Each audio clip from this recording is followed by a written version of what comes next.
Hey, welcome back lads. So there's a lot of leaked and unreleased content for Call of Duty Vanguard, especially for the multiplayer, which is a bit strange, right, when you consider the complete lack of stuff that has actually come to the game recently, like here in Season 3. So I want to go over everything that still may or may not be coming to Vanguard.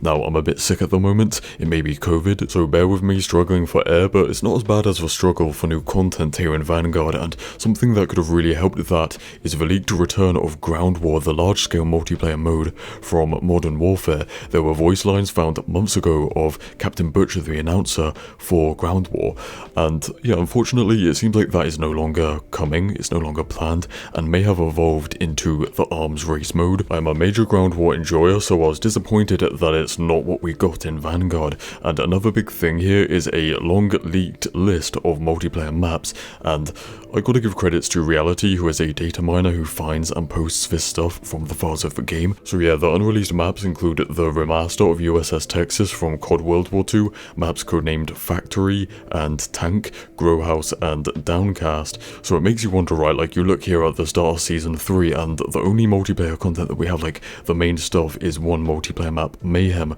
which is, really small, it's like shipment size. One tiny map does not really add anything substantial or game changing, but then there is a handful of maps that were planned and were worked on to some extent, which may never come, or could even just be for the later 2 seasons. That's another thing, right, that Vanguard is supposed to only have a total of 5 seasons, which just equals less content overall, and that there are 2 DLC kill streaks that are unreleased, the air superiority, like the air patrol from Cold War, and paratroopers, like you call in a squad of 3 or 4 bot paratroopers that will run around the map, kind of like attack dogs, but people. Right, my voice has actually died, but Cold War set an expectation for us to have a new DLC kill streak each season, and so far Vanguard has only had 1 over 3 seasons, so that's not really looking good. I guess we might just have one of, if not maybe both in the last 2 seasons. Paratroopers and Air Patrol. I think the Air Patrol could kind of be a counter to the Bull Turret Gunner, so that is kind of more likely to be seen,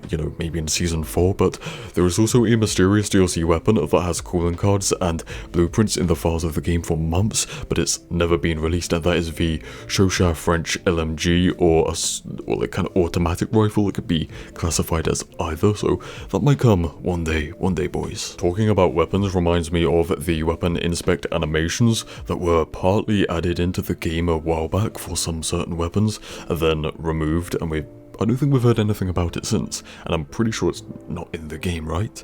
Unless it is. Actually, it might just be a hidden option in the menus, I'm not sure. However, I must say that I do actually enjoy Vanguard multiplayer. It's just very obviously been neglected by both the community and now the developers and Activision. Because of that, right, they don't want to, because it's so unpopular and stuff, they're going to kind of cut their losses and are focusing more on Warzone and less on multiplayer, and even cutting it short by an entire season. So yeah, I guess it kind of makes sense why that would happen, but it's still a bit of a shame, right? Like, not adding in any more content isn't going to help the game anymore, that's just going to hurt it even more, right? But yeah, that's about that, so stay spicy, and I'll see you in the next one. Cheers.